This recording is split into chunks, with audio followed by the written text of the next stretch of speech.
نحمده ونصلي على رسوله الكريم اما بعد فاعوذ بالله من الشيطان الرجيم بسم الله الرحمن الرحيم رب اشرح لي صدري ويسر لي امري واحلل عقدة من لساني يفقهوا قولي۔ نبی صلی اللہ علیہ وسلم دنیا کا سب سے مشکل ترین کام لے کر اٹھے تھے اور اس کام کے لیے آپ نے اپنا سب کچھ کھو دیا تھا، ہر طرح کی قربانیاں کی۔ آپ کا بزنس اور آپ کی قوم کی ناراضگی، خاندان کی ناراضگی، اور اس کے علاوہ بھی بہت سی تکلیفیں، ہجرت، جہاد، کئی چیزیں، اور آپ کے بعد جو بھی اس راستے پہ چلتا ہے اس کو مشکلات آتی ہیں، کبھی معاشی پریشانیاں آتی ہیں، کبھی اولاد کا مستقبل تاریک نظر آتا ہے، کبھی لوگ ناراض ہوتے ہیں، رشتہ دار ناراض ہوتے ہیں، کبھی ساتھی کم ہو جاتے ہیں۔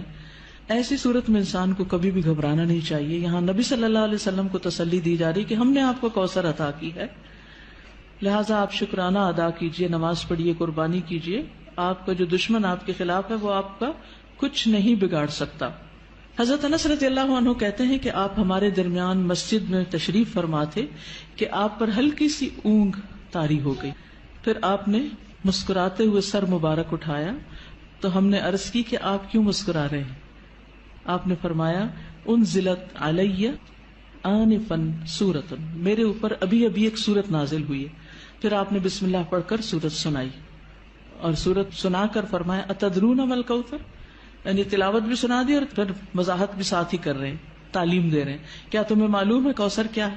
تو لوگوں نے عرض کیا اللہ اور اس کا رسول ہی بہتر جانتے ہیں۔ فرمایا وہ ایک نہر ہے جس کا اللہ نے مجھ سے وعدہ کیا ہے، اس میں خیر کثیر ہے۔ اس نہر میں کیا ہے؟ خیر کثیر ہے۔ در حقیقت یہ ایک حوض ہے جس پر میری امت قیامت کے دن آئے گی، اس کے برتنوں کی تعداد آسمان کے تاروں جتنی ہوگی، اور اس سے کچھ لوگوں کو ہٹا لیا جائے گا تو میں کہوں گا کہ یہ میری امت ہے، تو مجھے بتایا جائے گا کہ آپ کو نہیں معلوم کہ آپ کے بعد انہوں نے دین میں کیسی کیسی نئی چیزیں نکال لی تھی۔ صحیح مسلم کی روایت ہے۔ بہرحال سورت کا محور یہ ہے، مرکزی مضمون یہ ہے کہ آپ صلی اللہ علیہ وسلم پر نعمتوں کا ذکر ہے، آپ کے مقام کی فضیلت کا بیان ہے، اور اس کے بعد آپ کو کیا کرنا چاہیے اس نعمت اور فضیلت کو پا کر، اس کا ذکر ہے کہ آپ شکرانے کے طور پر اللہ کی عبادت کریں اور بندوں کے حقوق کا خیال رکھیں۔ اس میں ہم دیکھتے ہیں کہ پچھلی سورت میں 4 چیزوں کی بات تھی، یا 4 خاص باتیں تھی، جس میں سب سے پہلے تو بخل کا ذکر تھا کہ ایک شخص یتیم کی ضرورت پوری نہیں کرتا، مسکین کی نہیں کرتا، ان کو ذلیل کرتا ہے۔ دوسری چیز نماز میں غفلت کی بات تھی۔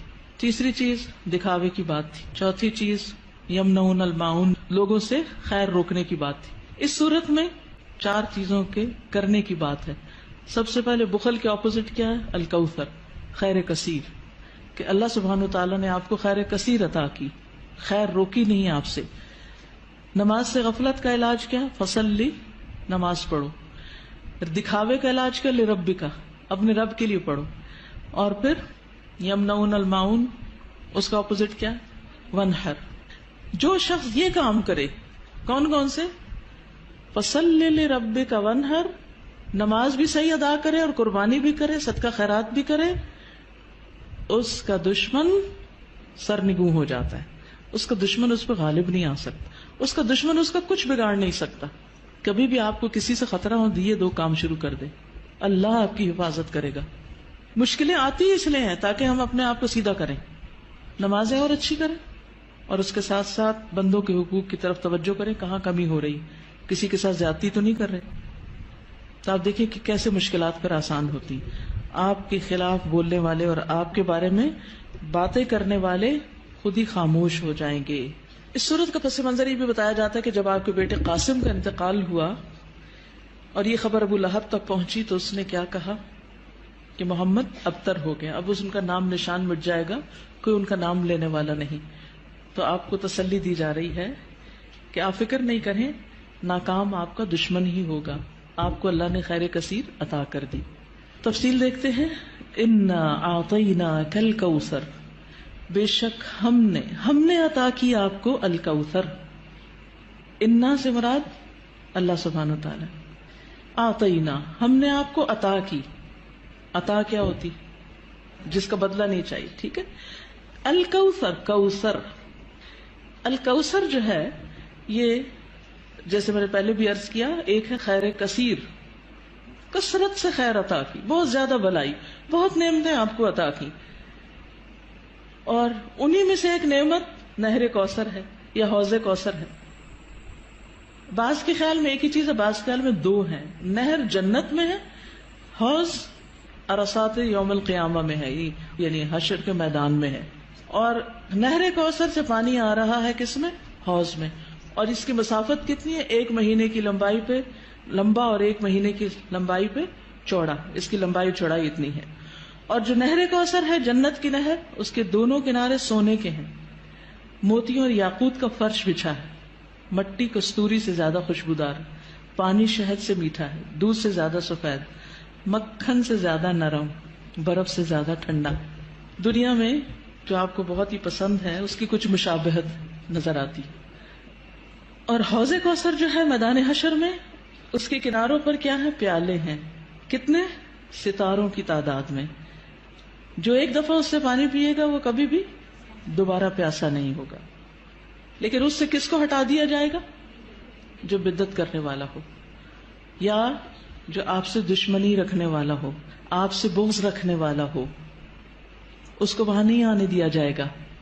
یا جو آپ کے دین سے بغض رکھنے والا ہو، نماز سے نفرت ہے، صدقہ خیرات سے، دین کا ہر کام میں مصیبت لگتا ہے۔ ایک یہ ہے کہ بوجھل ہونا، اچھا آپ سو کے اٹھے ہیں تو آپ کو بوجھل لگ رہا ہے نماز پڑھنا، وہ ایک فطری سی بات ہے، آپ تھکے ہوئے ہیں یا نیند پہ ہیں۔ لیکن ایک یہ ہے کہ دل سے نماز کی چاہت ہی نہ ہونا۔ نبی صلی اللہ علیہ وسلم فرمایا کہ نماز میری آنکھوں کی ٹھنڈک ہے۔ ہمارے نزدیک نماز کا مقام کیا؟ ہم میں سے ہر ایک کو سوچنا چاہیے، میری زندگی میں نماز کا مقام کیا؟ مجھے نماز سے کتنی محبت اور چاہت ہے، کتنے شوق سے میں اس کی طرف جاتی ہوں، یا نماز بس خانہ پوری کی حد تک پڑھتی؟